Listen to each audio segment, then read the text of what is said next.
before we do the technique, a couple of important things. There is a lot of styles of jiu-jitsu that like to manipulate the fingers, which is very convenient and very popular and very painful. I'm against it. Because I'm a realist. I've been in the army before. I used to teach special forces when I was younger. I used to teach police also in Los Angeles, and a lot of people who work in the government for special protection. But if you're on drugs, or you're drunk, manipulating somebody's fingers doesn't do nothing. Why? They break easily, and the person doesn't even know they're broken.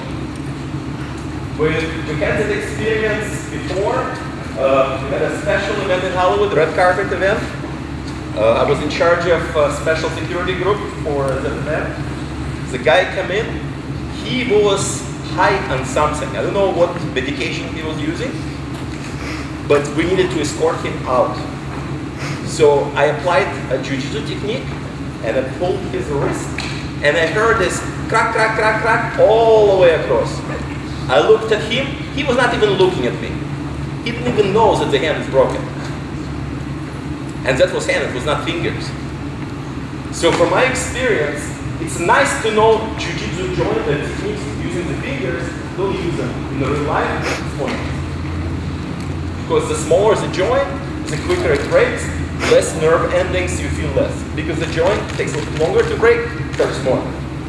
So coming back to this particular technique that we were doing with Sudagari, with the control at the end, some of you were trying to do the funny moves with the fingers, waste of time.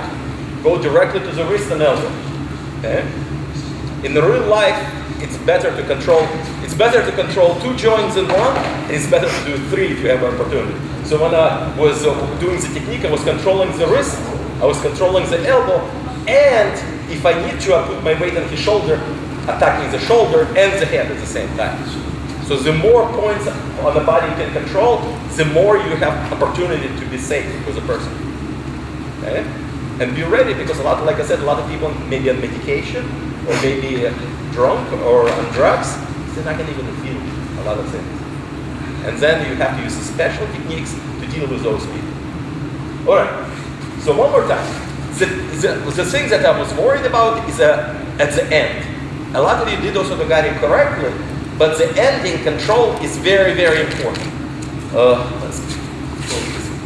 So when we do the execution, when we create the zuchi, we do our hook, first thing I do, I turn my body. Instead of leaning forward, I need my balance. If I have no balance, I cannot fight. So I drop my knee, I drop my other knee, pull the wrist towards my thigh, so his elbow locks, and then use one hand to lock if my elbows are down. I look around. Maybe I have a weapon, I can take the weapon away if I need to. He cannot reach me with his left hand, okay? Because my left knee is pushing on his head. If I can break his ribs any moment if I like. I can break his wrist, I can break his elbow. Okay? Elbow takes longer and harder to break because it's a big joint there. It's not that easy actually to do the elbow break. But I'm in a good, solid, balanced position. I can look around if his friends are coming. Okay? But it gives me also a chance to run, because if this is a good position for me to be aware of what's happening. If you know martial arts, when I said to run, so I heard some of your peers went, run? What's that? If you know martial arts, the more you know, the more you realize it's better to run. For many reasons. You train to do the techniques, maybe fight with multiple attackers. But the longer I fight, the longer chance I'm going to get injured. And the longer I train, the wiser I get. Why do you want to be injured? You know, as we get older and wiser, you want to live healthy and longer instead of being foolish and injured. So, if you see people coming at you with sticks and knives, you better run. Okay, if you want to live. All right, so let's try the control technique at the end with the whole Osotagari. That's okay, I've got it.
Learn how to pull.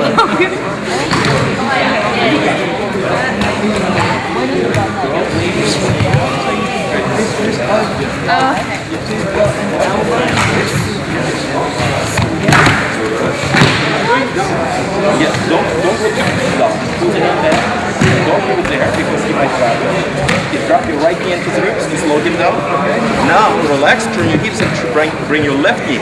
You can raise your right knee up because that's what you can raise it up for stability. Pull this hand back. Bring this hand here across and with this hand bend that wrist. So you control his elbow, control his wrist. See how he pushes you? Yeah, it shouldn't delegate you. So jump.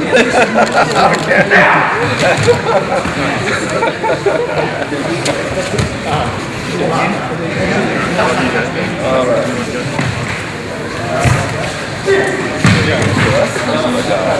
Very good.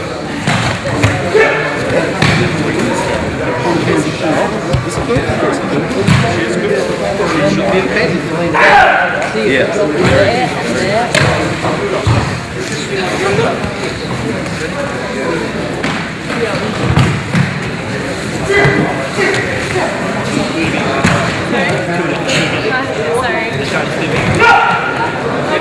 Your knee should be on his ribs. One of your knees should be on his ribs, I'm pretty sure. Alright? Yeah. Also, the guy is a very universal sweep because it's used a lot in the practical applications in jiu-jitsu. It's used also in karate, in certain styles of karate a lot because it's very, very quick and practical. It's a sweep, major sweep of the leg. In the style of jiu-jitsu that I teach, it has 6 variations of osotogari. So it's not just one way, it's many ways to do osotogari. Depends how you grab your opponent, if you strike him, if you do certain leverage. So there is about 6 variations of osotogari. So if you think you know osotogari, actually there is many ways you can take your opponent down. The reason I like to teach osotogari because it's simple and very practical. There's many fancy throws, but how often you see a fight and somebody does a fancy throw at somebody on the street? It's ridiculous. If you want the technique to work, it has to be 1, 2, 3 steps, no more. It should be 1, 2, 1, 2, 3, if you want to survive. The more complex the technique, the less effective it is. All the techniques have to be effective when you're defending your life. Okay? What's a martial art? It's a military art dealing to defend yourself or attack or control. So the techniques have to be reasonable and effective. The more complex technique, the less effective it is. The reason it's less effective is because there is more room for mistake. If there is more room for mistake, it means more chances your opponent will counter on you or he'll strike you also in the process. So you shorten the technique, giving less window of opportunity to be attacked. Like I said, I'm a very practical person. I'm a realist. So I like classical techniques, but I prefer the techniques that works. So when I teach in my dojo, I show them the old variation and I show them variations that they should be practicing. That's the ones that will save their lives. Let's do a little drill working the hips. This particular drill, it's a movement. Okay, so the hands will be up. So we'll be sliding from one side and then to the next side. But we're going to add the hip motion. So what we're going to do, As we're stepping in, we slide here, coming back. Slide here, using the hips. So as we're turning, it's good for the hips to loosen up the hips. It also teaches you to step and slide into the throw. And so we're not doing throwing right now. We're preparing our body for the movement. And only one person gonna do this, and then the other person will do it. So one person will do 10 times, then the other person will do 10 times. There is no resistance, so don't stiffen up, don't let your partner to practice. Let them experiment and see how it feels. But remember, jiu-jitsu is a close quarter fighting art. So this particular exercise is designed to be all close. So when we move in, I step in here, my hip, move in, turn my hip to other way, move in, and as I move, you see I'm always controlling him. If my hand is down, guess what? You see he gonna wait for me? He gonna hit me. And he hits me with the elbow, it's all over for me. That's why when I move, I'm like a snake sliding, controlling him, controlling the hand. I'm always on his body controlling him. Always moving. So when I'm here, see how I control here? I slide, moving here, my hand is here. See, control. I slide like a snake, I'm in here. You see my hips. So let's do 10 and one person does 10. Right, left, and the fingers are 10, the other person sliding, adjusting, closer. No lifting, just like a dance. Dance to the hips. Oh, in what?